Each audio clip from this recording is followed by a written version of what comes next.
Does your moral compass feel a bit fuzzy these days? You're not alone. Here we are in 2025, and it feels like we're swimming in a sea of digital noise. Every day, you're bombarded. You wake up, and before your feet even hit the floor, your phone is in your hand.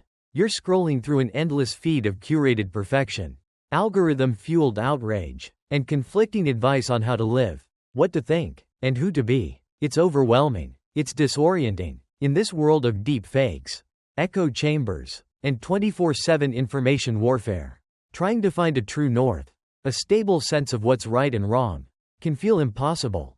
We have more information than any humans in history, yet we seem to be more confused. We have more connections, yet many of us feel more isolated. We have endless choices, but this freedom often paralyzes us. We ask ourselves, am I spending my time well? Am I a good person? Am I just performing goodness for an online audience? Or do I actually have character? What does character even mean in 2025? It's easy to get lost. It's easy to float, to let the current of clicks, likes, and trending topics pull you along, reacting instead of acting. It's easy to forget what truly makes us good. What if I told you that the blueprint for navigating this exact modern chaos wasn't written by a tech guru or a new age influencer, but by an ancient Greek philosopher who died over 2,000 years ago? What if the most cutting-edge guide for your life in 2025 was written in 340 BC?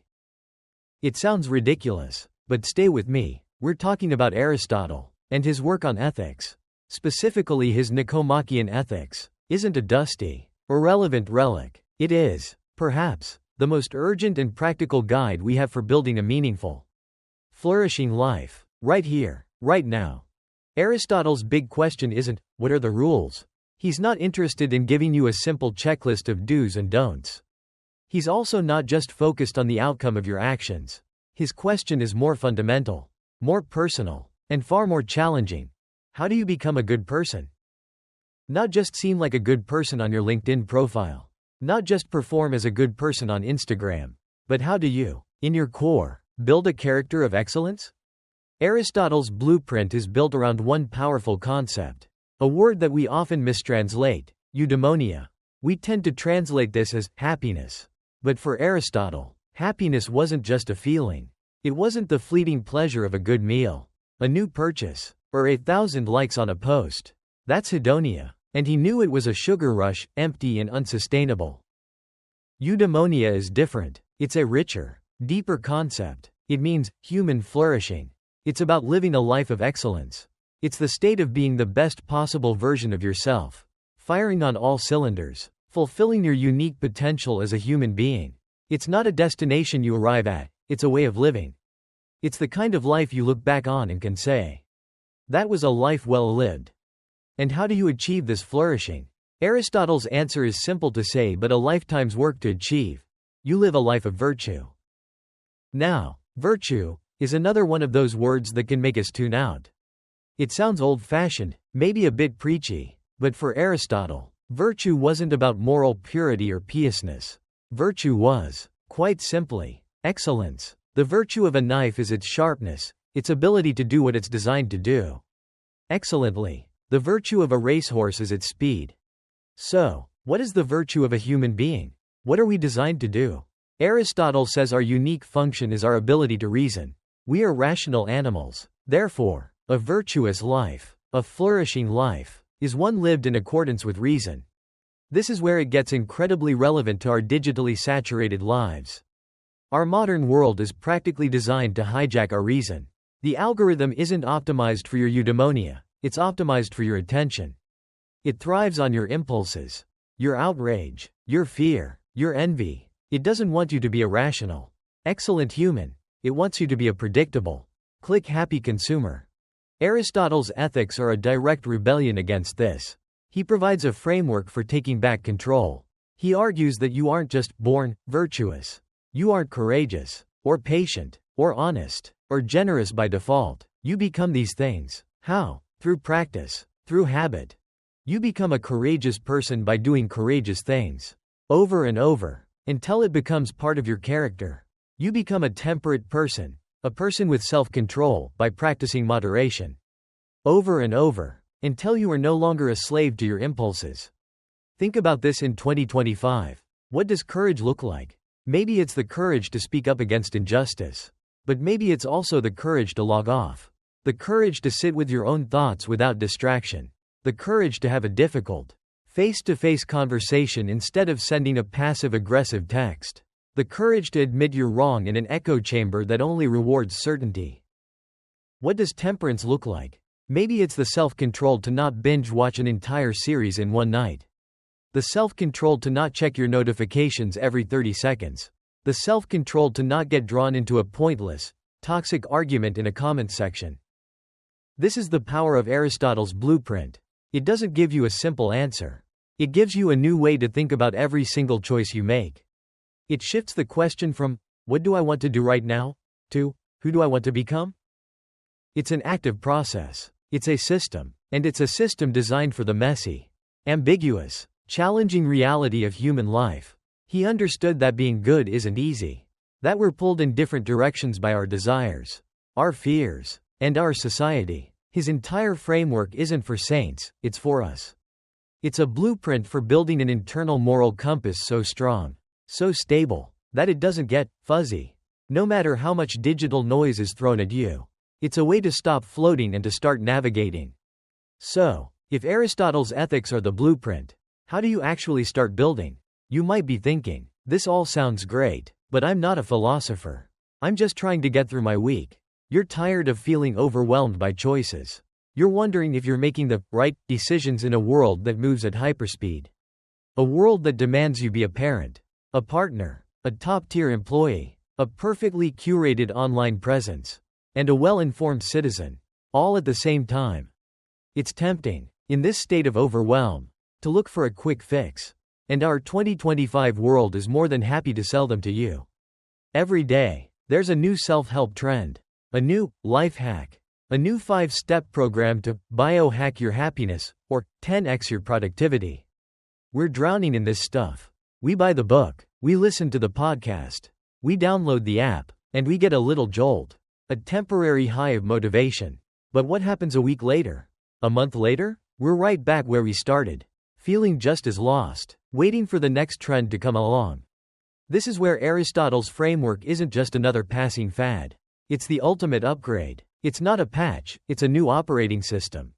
Forget the fleeting trends. Aristotle's core idea is a practical tool for navigating the messy reality of your life. It's called the doctrine of the mean, or the golden mean. It's a beautifully simple concept with profound implications. Aristotle says that for almost every situation, the virtuous, excellent way to act is the middle ground between two extremes.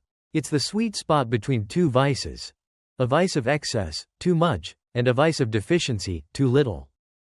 Let's break this down. Take the virtue of courage. The deficient vice, the too little, is obvious, cowardice. This is failing to act when you should. Letting fear completely control you.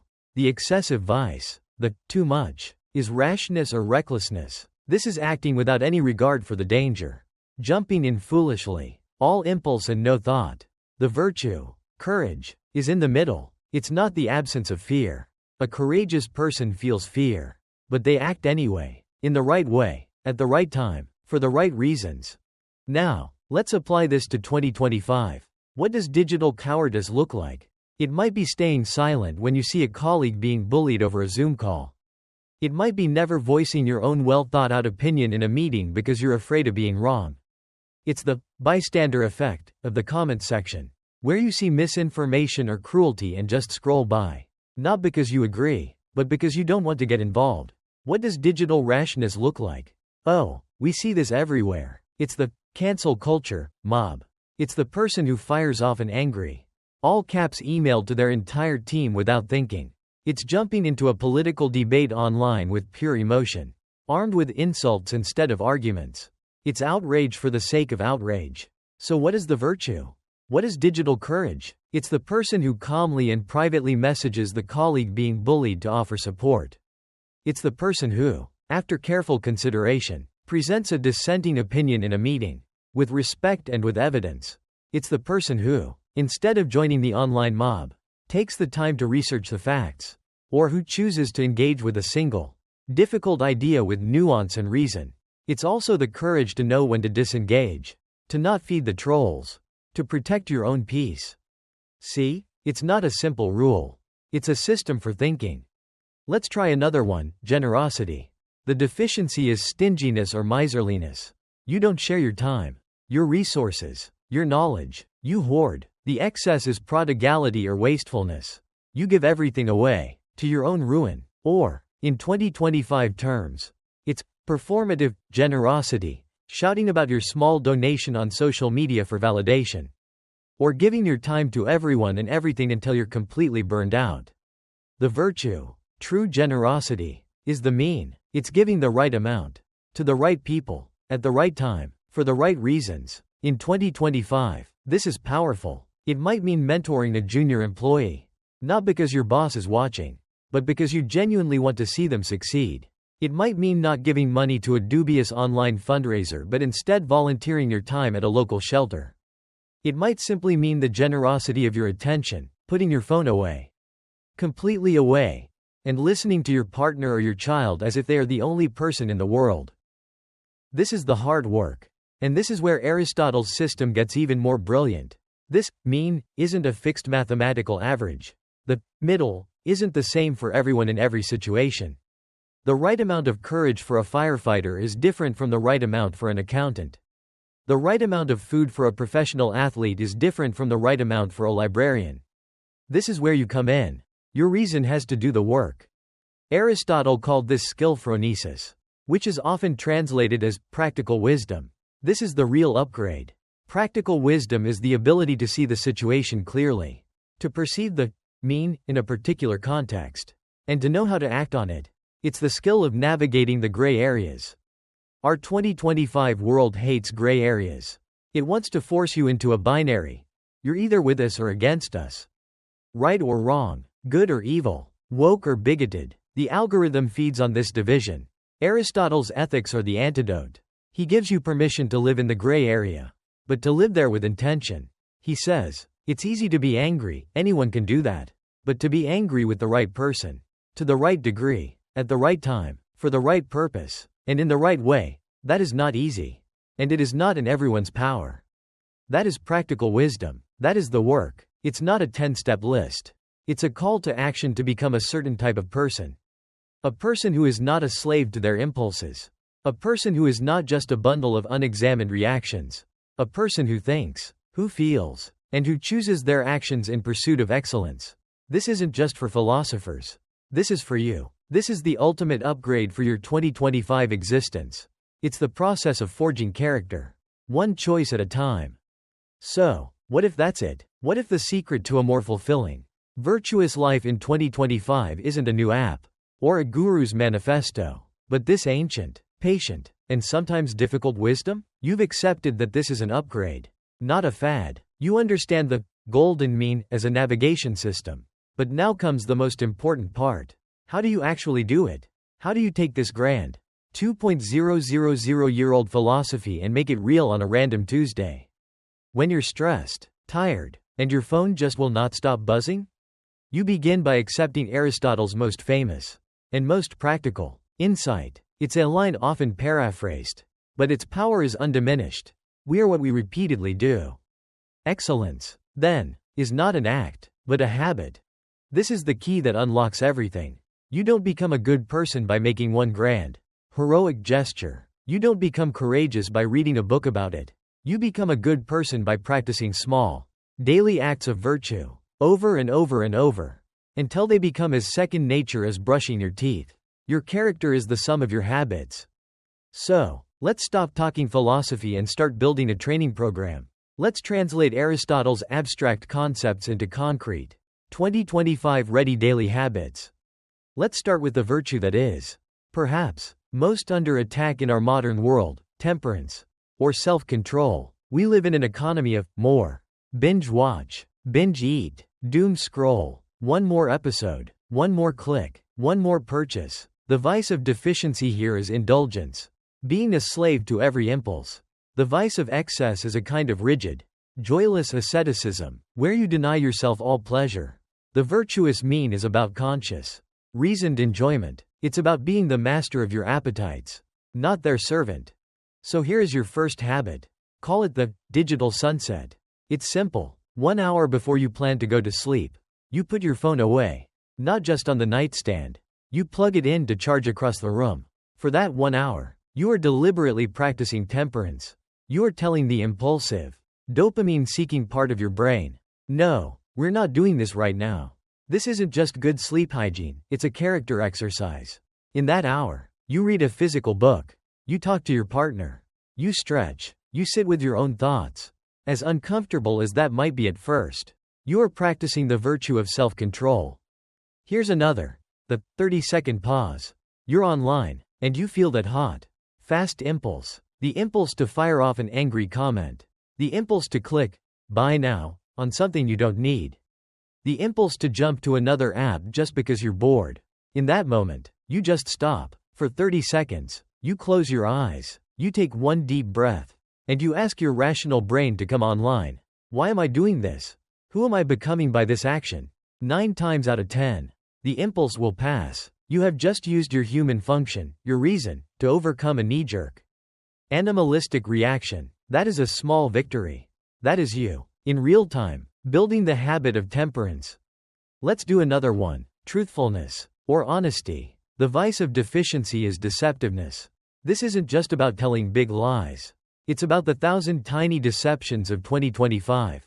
It's the, sorry, I'm just seeing this, text when you saw it hours ago. It's the curated, fake version of your life on Instagram. It's the way you nod along in a Zoom meeting, pretending you're paying attention. The vice of excess is what we might call brutal, tactless honesty. It's being cruel, for their own good. It's using, I'm just being honest, as a weapon to tear someone down. It's a lack of phronesis, or practical wisdom. The virtuous mean is honesty guided by reason and kindness. It's about being a person of integrity. Here's your habit. The integrity check-in. At the end of your day, maybe when you're brushing your teeth, you take 60 seconds. You review one interaction. You ask yourself, was I honest? Did my words align with my actions? Did I promise a colleague I'd look into that, and then immediately forget about it? This is not a time for guilt. Guilt is useless. This is a time for data collection. You're simply observing. In that moment, I chose comfort over integrity. The next day, you have a new piece of data. You have a chance to make a slightly better choice. You are training yourself, gently and repeatedly, to be a person who can be trusted. A person whose yes means yes. One more. This is a big one for our polarized world. Aristotle had a whole set of social virtues. Let's just call this kindness or generosity of spirit.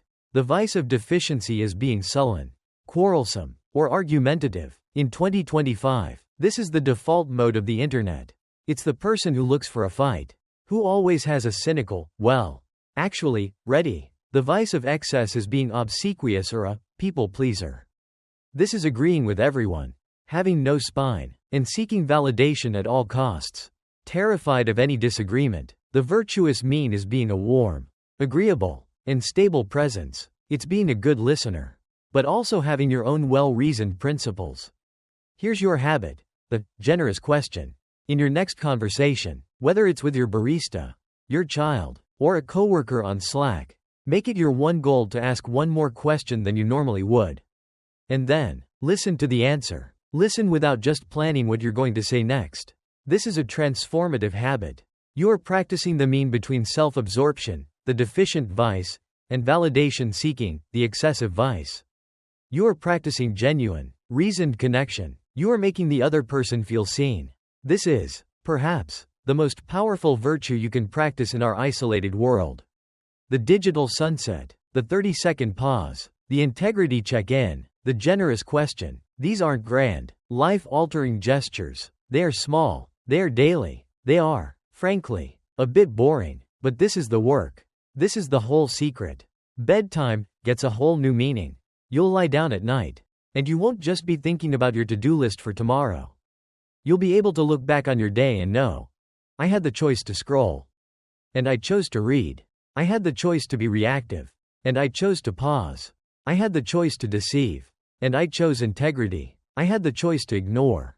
And I chose to connect. You might not feel happy in that cheap, fleeting, hedonistic sense, but you will feel something deeper. A sense of alignment, a sense of flourishing. You will feel yourself, brick by brick, habit by habit, becoming the best version of yourself. This is Aristotle's Ethics in 2025. It's not a dusty relic. It is a living, breathing guide to reclaiming your reason, your character, and your humanity in a world that wants to take all three. Thanks for watching the video.